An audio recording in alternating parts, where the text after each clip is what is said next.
الو اور کوا دونوں دوست تھے، دونوں کے گھر بھی پاس پاس تھے۔ الو تو اکیلا ہی رہتا تھا، لیکن کوے کے پریوار میں اس کی پتنی گوری اور اس کا بیٹا جگو بھی تھا۔ ایک دن کالو کوا اور اس کی پتنی گوری الو کے پاس جاتے ہیں اور اس سے کہتے ہیں، الو دوست، آج مجھے بھوجن کی تلاش میں اپنی پتنی کے ساتھ تھوڑی دور جانا ہوگا۔ تم جانتے ہو نا، آس پاس تو بھوجن ختم ہی ہو گیا ہے، تو تم ہمارے گھونسلے میں بیٹھ جاؤ تاکہ ہمارے جگو کی ہمیں پریشانی نہ رہے۔ تم نے تو بیٹھنا ہی ہے نا گھونسلے میں؟ ہاں جگو، دن میں تو میں نے گھونسلے میں ہی بیٹھنا ہوتا ہے، لیکن رات میں تو ہمیں چاہیے ہوتا ہے نا کھانے کو، تب واپسی پہ میرے لیے بس تم کھانا لے آنا۔ الو بھیا، ہمارے بیٹے کی حفاظت صحیح طریقے سے کرنا، بس تم بھوجن کی ٹینشن چھوڑ دو، بھوجن ہم لے آئیں گے۔ گوری اور کالو کوا ابھی بھوجن کی تلاش میں گئے ہی تھے کہ وہاں پر رانو چڑیا اور کبوتر آ جاتے ہیں اور ان کے پاس ہی تھوڑی دور درخت پر بیٹھ جاتے ہیں۔ کبوتر بھیا، یہ پیڑ مجھے اچھا لگ رہا ہے، ہم یہاں پر اپنے اپنے گھونسلے بنا لیتے ہیں، پاس میں ندی بھی ہے، ہمیں پانی پینے کے لیے زیادہ دور نہیں جانا پڑے گا۔ ہاں رانو بہن، مجھے ویسے بھی یہ جگہ بڑی سرکشت محسوس ہو رہی ہے۔ ٹھیک ہے، ہم یہیں پر اپنے گھونسلے بناتے ہیں۔ پاس ہی بیٹھا ہوا الو ان کی باتیں سن رہا تھا۔ ارے یہ تو گھونسلہ بنانے کی باتیں کر رہے ہیں، بھوجن تو پہلے ہی نہیں ہے ہمارے اس علاقے میں، ابھی بھگاتا ہوں ان کو۔ ارے چڑیا، کبوتر، کیا تم نے ٹینٹیں لگا رکھی ہے؟ میرا سارا آرام تم نے برباد کر دیا ہے۔ ارے الو بھیا، ہم آپ سے سوری کرتے ہیں اگر ہماری وجہ سے آپ کو کوئی تکلیف ہوئی ہے، ہمارا بالکل ایسا مقصد نہیں تھا۔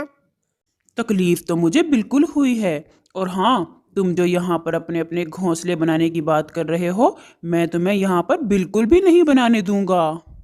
ارے الو بھیا، آپ ایسی بات کیسے کر سکتے ہو؟ جنگل پر کسی پکشی کی کوئی حکمرانی نہیں ہوتی، جس کا جہاں پر دل چاہے اپنا گھونسلہ بنا سکتا ہے۔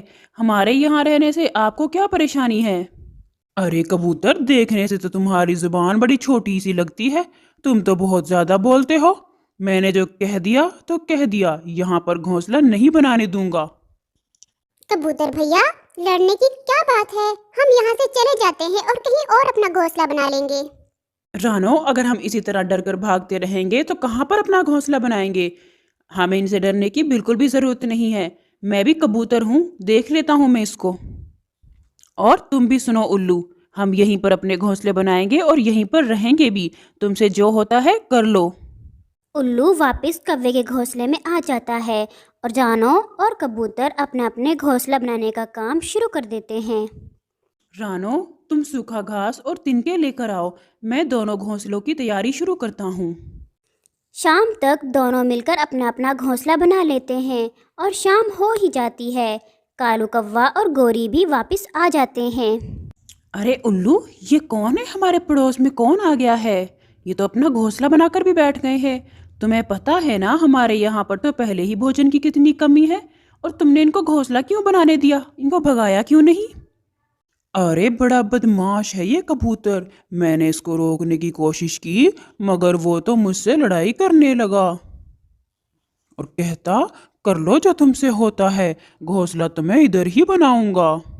اچھا، تو ان کو تو پھر میں بتا کر آتی ہوں۔ اور پھر گوری ان کے پاس جاتی ہے۔ الو بھیا نے تمہیں بتایا بھی تھا کہ یہ علاقہ ہمارا ہے، تب تم نے پھر بھی یہاں پر اپنے گھونسلے بنا لیے۔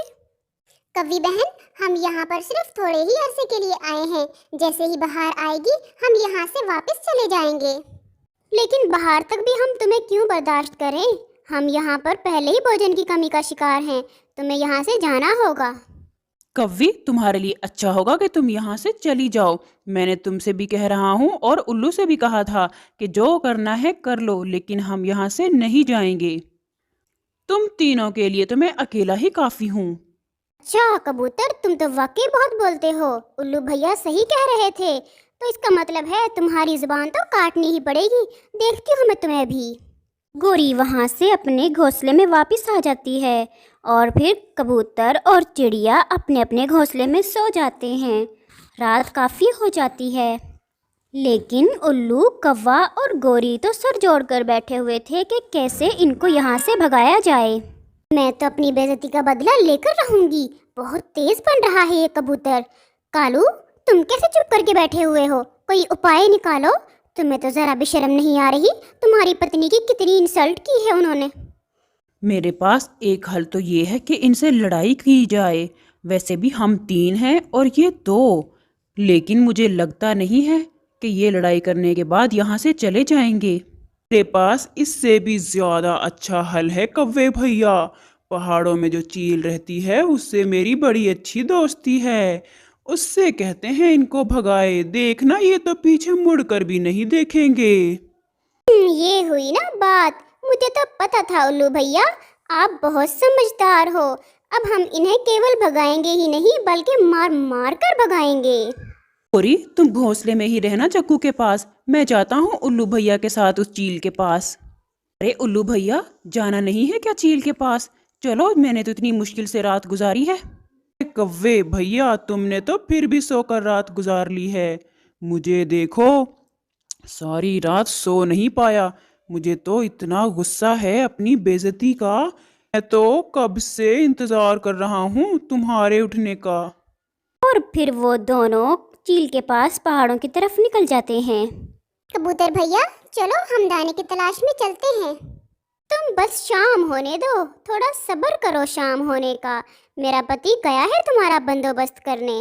اگر تمہارے ساتھ یہ چھوٹا بچہ نہ ہوتا تو میں تمہیں بتاتا کہ کس طرح دوسروں پر رعب جمایا جاتا ہے. اور پھر رانو چڑیا اور کبوتر وہاں سے دانے کی تلاش میں چلے جاتے ہیں. ہاں جاؤ جاؤ، آج اور چلے جاؤ کھانے کی تلاش میں. تم آج رات یہاں سو نہیں سکو گے. ارے آؤ پرانے دوستو، بہت دنوں بعد آئے ہو. کہاں رہے ہو اتنے دن؟ اور میری یاد کیسے آ گئی جو پہاڑوں کا رخ کر لیا؟ چیل دیدی آپ کی یاد تو بہت آتی تھی لیکن بس آنے کا ٹائم ہی نہیں لگتا تھا. میں تو آج آپ کے پاس ایک کام سے آیا ہوں. ارے بتاؤ اتنے دنوں بعد آئے ہو اور وہ بھی کام سے. اچھا بتاؤ کیا کام ہے دیدی سے؟ چیل دیدی ہمارے پاس والے پیڑ پر ایک کبوتر اور ایک چڑیا نے اپنے اپنے گھونسلے بنا لیے ہیں. باتوں ہی باتوں میں ہماری ان سے لڑائی ہو گئی تھی. ہم نے ان کو وہاں سے بھگانا چاہا تو وہ وہاں سے جا ہی نہیں رہے. ہم نے آپ کی دھمکی لگائی. چڑیا تو ڈر گئی لیکن کبوتر تو بڑا تیز ہے. کہتا کر لو جو کرنا ہے، میں نہیں جاؤں گا یہاں سے. تو رہنے دو ان کو، تمہارا کیا جاتا ہے؟ چیل دیدی بات صرف رہنے کی ہی نہیں ہے، بات تو اب عزت پر آ گئی ہے. اس کبوتر نے میری پتنی کی اتنی انسلٹ کی ہے کہ بس میں بتا ہی نہیں سکتا. میں نے ان کو ڈرانے کے لیے آپ کی دھمکی دی تو چڑیا تو ڈر گئی لیکن کبوتر وہ تو بڑا بدماش بن رہا ہے. کہتا لے آؤ چیل کو بھی، دیکھ لوں گا اس کو، میں اس کی آنکھیں نکال دوں گا. اچھا تو کبوتر نے میرے بارے میں ایسا کہا؟ پھر تو جا کے دیکھنا پڑے گا اس بدماش کو، مجھ سے پٹائی کروائے گا اپنی. اور اس طرح کالو چیل کو بھڑکا کر اپنے ساتھ لے آتا ہے اور وہ چیل بھی ان کے ساتھ جانے کے لیے تیار ہو جاتی ہے. تھوڑی دیر میں وہ وہاں پہنچ جاتے ہیں. ارے آ گئی بہن آپ، مجھے پورا وشواس تھا آپ ضرور آئیں گی میری مدد کرنے. یہ دیکھو آ گئی میری بہن میری بے عزتی کا بدلہ لینے. گوری تمہارے پاس تو یہ چھوٹا بچہ بھی ہے؟ ہاں ہاں دیدی، ابھی 1 مہینے کا ہوا ہے یہ. اچھا بتاؤ مجھے کہاں ہے وہ کبوتر وہ چڑیا، کہاں ہے ان کے گھونسلے؟ دیدی آپ نے ان دونوں شیطانوں کا نام لیا اور دیکھو وہ آ بھی گئے ہیں. گوری بتاؤ ان کو صرف بھگانا ہی ہے یا 2-3 چونچے بھی لگا دوں؟ چیل دیدی وہ جو کبوتر ہے اس کو تو 2-3 نہیں بلکہ بہت زیادہ چوچیں مارنی ہے تاکہ اس کی عقل ٹھکانے آئے. کبوتر بھیا یہ چیل ان کے پاس کیا کر رہی ہے؟ کہیں یہ ہمیں مارنے تو نہیں آئی ان کے ساتھ؟ چیل کو دیکھ کر کبوتر بھی ڈر جاتا ہے. کبوتر بھائی یہ وقت طاقت دکھانے کا نہیں ہے بلکہ عقل سے کام لینے کا ہے. بس آپ چپ رہنا، میں بات کو سنبھالنے کی کوشش کروں گی. ہاں بھائی بتاؤ کبوتر اور تم چھوٹی چڑیا کیوں پریشان کر رکھا ہے میرے دوستوں کو؟ بہت زبان چلتی ہے میں نے سنا ہے. چیل دیدی ہماری کیا اوقات جو ہم کسی سے لڑائی کریں؟ ہم نے ان پکشیوں سے کہا تھا صرف باہر آنے تک ہمیں یہاں رہنے دیں لیکن یہ پکشی ہم سے لڑائی کرنے لگے اور آپ کو بھی بلا کر لے آئے.